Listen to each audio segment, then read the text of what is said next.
चलिए आइए मेरे प्यार प्रसाद, आज का वीडियो आप सभी बच्चों के लिए बहुत ही ज़्यादा खास होने वाले हैं। और आज की इस वीडियो में हम बात कर लेते हैं बायोलॉजी का चैप्टर नंबर 15 का, जो कि इसमें भी लास्ट चैप्टर बचा है। वो आपका आ जाएगा 16 का, जिसमें आपका चैप्टर आ रहा है 15 का, जो कि चैप्टर का नाम हो जाएगा आपका विविधता के सिद्धांत। विविधता के सिद्धांत का जो प्रश्न है मेरे प्यार प्रसाद आप लोग के लिए बहुत ही ज़्यादा खास होने वाला है। और सबसे अहम बात ये होगा कि आप लोग को इसमें से 5 प्रश्न परीक्षा में पूछे जाएंगे। तो सभी छात्र आइए इस वीडियो को जरूर देखिए। तो चलिए मेरे प्यार साथ इस वीडियो को हम स्टार्ट करते हैं कि इनमें से कौन अपने देश का पहला राष्ट्रीय उद्यान है। याद रखेंगे कि इनमें से कौन अपने देश का पहला राष्ट्रीय उद्यान है। तो आपका हो जाएगा कार्बोट, क्या होगा कार्बेट, कार्बेट हो जाएगा आंसर, हो जाएगा आपका कार्बेट। प्रश्न का था इनमें से कौन अपने देश का पहला राष्ट्रीय उद्यान है, कार्बेट, ऑप्शन नंबर बी। चलिए अगला का बात करते हैं। अगला आपका आएगा 2 नंबर में कि नामांकित में से कौन विलुप्त स्पीच है, कि नामांकित में से कौन विलुप्त स्पीच है, मतलब नामांकित में से कौन विलुप्त स्पीच है। तो वो आपका हो जाएगा निपेथिन्स, क्या होगा निपेथिन्स, ऑप्शन नंबर बी। चलिए अगला देखेंगे 3 का। विश्व में कुल कितने जैव विविधता हॉट स्पॉट है, कि विश्व में कुल कितने जैव विविधता हॉट स्पॉट है। 3 का देख लेंगे और 3 का आपका आंसर आ जाएगा 34, क्या होगा 34। प्रश्न कर रहा है कि विश्व में कुल कितने जैव विविधता हॉट स्पॉट है, तो आपका आंसर होगा ऑप्शन नंबर डी। चलिए अगला का बात करते हैं 4 का।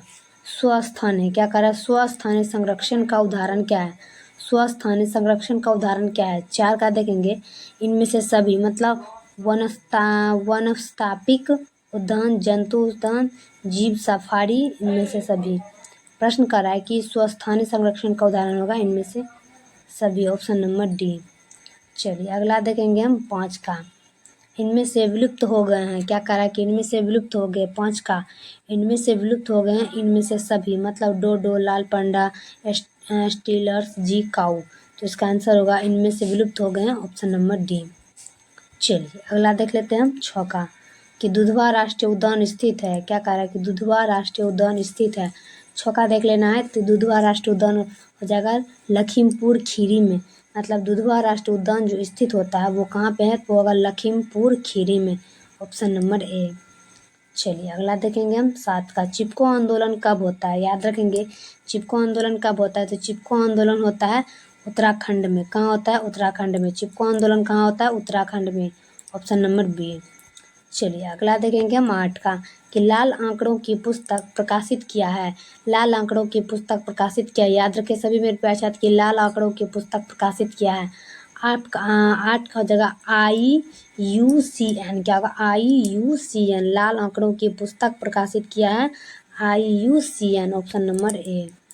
चलिए अगला देख लेंगे हम 9 का, कि गेंडा अभ्यारण्य किस राज्य में अवस्थित है, गेंडा अभ्यारण्य किस राज्य में अवस्थित है। 9 का देख लेना है और 9 का होगा असम, क्या कह रहा है कि गेंडा अभ्यारण्य किस राज्य में अवस्थित है, असम, ऑप्शन नंबर ए लगाएंगे हम असम।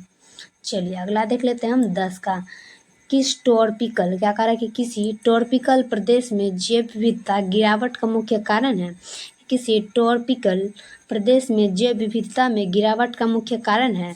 10 का आपका होगा प्रदूषण, no no no no, deforestation, क्या कर रहा है किसी टॉर्पिकल प्रदेश में जैव विविधता में गिरावट का मुख्य कारण होता है डिफोरेस्टेशन, ऑप्शन नंबर सी। चलिए अगला देखेंगे हम 11 का, कि पूरे भौगोलिक क्षेत्र में विविधता का वास स्थल है, क्या कह रहा है कि पूरे भौगोलिक क्षेत्र में विविधता का वास स्थल है। 11 का आपका आ जाएगा गामा विविधता, कह रहा है कि पूरे भौगोलिक क्षेत्र में विविधता का वास स्थल कौन सा स्थल है, तो वो आपका आ जाएगा गामा विविधता, ऑप्शन नंबर लगाएंगे गामा विविधता। चलिए अगला देख लेंगे हम 12 का, कि क्षेत्रीय विविधता को क्या कहते हैं। प्रश्न कर रहा है कि क्षेत्रीय विविधता को क्या कहते हैं। 12 का देख लेना है, क्षेत्रीय विविधता को क्या कहते हैं। क्षेत्रीय विविधता आपका हो जाएगा 12 का आंसर अल्फा विविधता, क्या होगा अल्फा विविधता, ऑप्शन नंबर ए लगाएंगे अल्फा विविधता। प्रश्न कर रहा है कि क्षेत्रीय विविधता को क्या कहते हैं, अल्फा विविधता, ऑप्शन नंबर ए। चलिए 13 में, कि अधिकतर प्रविष्ट स्पेस किस क्षेत्र में विलोपित हुआ है। क्या कह रहा है कि अधिकतर प्रविष्ट स्पेस किस क्षेत्र में विलोपित हुआ है। याद रखिए सभी छात्र प्रश्न को कि अधिकतर प्रविष्ट स्पेस किस क्षेत्र में विलोपित हुआ है। तो आपका 13 का हो जाएगा इलसेंट्स में, इलसेंट्स में ऑप्शन नंबर ए लगाएंगे इलसेंट्स में। चलिए अगला देखेंगे हम 14 का कि सापेक्षिक जैविक संतुलन के ह्रास का कारण क्या होता है। कि सापेक्षिक जैविक संतुलन के ह्रास का कारण क्या होता है। तो 14 का आपका हो जाएगा प्रदूषण। प्रदूषण के कारण जो होता है ना सापेक्षिक जैविक संतुलन के ह्रास का कारण होता है। Option number D. चलिए अगला देख लेते हैं हम 15 के कोर बफर तथा मैनिपुलेशन क्षेत्र किसमें पाया जाता है। कि कोर बफर तथा मैनिपुलेशन क्षेत्र किसमें पाया जाता है। 15 का आप देख लीजिएगा और 15 का हो जाएगा जैव सुरक्षित क्षेत्र या ऑप्शन नंबर बी। चलिए अगला देख लेंगे हम 16 का कि निम्नलिखित में किसकी प्रजाति संख्या सर्वाधिक है। कि निम्नलिखित में किसकी प्रजाति संख्या सर्वाधिक है। याद रखेंगे सभी मेरे प्यारे छात्र प्रश्न कहता है निम्नलिखित में किसकी प्रजाति संख्या सर्वाधिक है। 16 का आपका हो जाएगा कीट की प्रजाति जो है ना सबसे ज़्यादा है। Option number D. चलिए अगला देखेंगे 17 का कि वह जंतु जो अपने शरीर को 1/3 भार बराबर जल की कमी सहन कर सकता है। मतलब वह जंतु कौन सा है जो अपने शरीर में 1/3 जल भार बराबर कमी सहन कर सकता है। तो 17 का आपका आ जाएगा ऊँट। ऊँट जो है ना वह जंतु है जो अपने शरीर में 1/3 भार के बराबर जल की कमी सहन कर सकता है। Option number B. चलिए अगला देख लेते हैं हम 18 का कि वन्य जीवन संरक्षित है। 18 का हो जाएगा आपका ए और बी दोनों स्वस्थाने ब्रह्म स्थाने वन्य जीवन स्थित है। Option number C. चलिए अगला देख लेंगे हम 19 का कि जीवमंडल क्या कह रहा है। जीवमंडल नीचे किसके साथ चेतावग्रस्त हो रहा है। कि जीवमंडल नीचे किसके साथ चेतावग्रस्त हो रहा है। 19 का देख लेना है कि जीवमंडल नीचे किसके साथ चेतावग्रस्त हो रहा है। 19 का आपका हो जाएगा प्रदूषण के कारण जो चेतावग्रस्त हो रहा है ऑप्शन नंबर सी। चलिए अगला देखेंगे हम 20 का कि विश्व जैव विविधता दिवस कब मनाया जाता है। विश्व जैव विविधता दिवस कब मनाया जाता है। 20 का हो जाए 16 सितंबर। क्या होगा 16 सितंबर। Option number C. चलिए अगला देख लेंगे हम गिर राष्ट्रीय उद्यान विख्यात है। गिर राष्ट्रीय उद्यान विख्यात है 21 का देखेंगे और 21 को होगा सिंह के लिए जो है ना गिर राष्ट्रीय उद्यान विख्यात है। Option number B.